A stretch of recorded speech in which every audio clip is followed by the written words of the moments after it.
दोस्तों, हम सभी ने अपनी ज़िंदगी में कभी न कभी गीता का यह श्लोक जरूर सुना है। कर्मण्येवाधिकारस्ते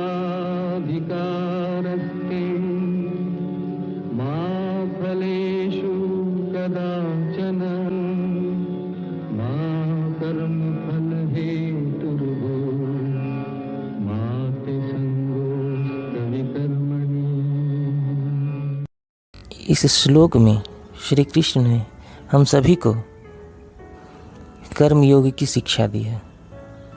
श्री कृष्ण कहते हैं कि हमारे हाथ में सिर्फ कर्म करना है, कर्म का फल तय करना वो हमारे हाथ में नहीं है। कर्म करते समय हमें फल की इच्छा छोड़ देनी चाहिए, लेकिन फल की इच्छा छोड़ देने का मतलब यह भी नहीं है कि हम वो कर्म करना ही छोड़ दें। यह श्लोक महाभारत काल में जितना रेलिवेंट था उतना ही रेलिवेंट यह श्लोक आज भी है। दोस्तों, हम लोग जब कोई काम करना शुरू करते हैं तब उस काम की कोई न कोई मंजिल ज़रूर होती है। हमारे हर काम के पीछे कुछ ना कुछ मकसद होता है, कुछ ना कुछ पर्पस होता है, लेकिन हमारा वह मकसद पूरा होगा या नहीं वह हम नहीं कह सकते हैं। और अगर हमने कर्म करते समय हर वक्त सिर्फ इसी बात की फिक्र की कि हमारा वो मकसद पूरा होगा या नहीं, तब हम उस काम में अपना 100% एफर्ट नहीं दे सकेंगे। हमारा ध्यान बार बार उसके परिणाम पर चला जाएगा और हम उस काम पर फोकस नहीं कर पाएंगे। काम करते समय हमें उस काम पर 100% ध्यान देने की ज़रूरत होती है। उस काम में होने वाली हमसे गलतियों के ऊपर ध्यान देना होता है और उन गलतियों को सुधारना होता है। हमें हर बार पहले से बेहतर काम करना पड़ता है।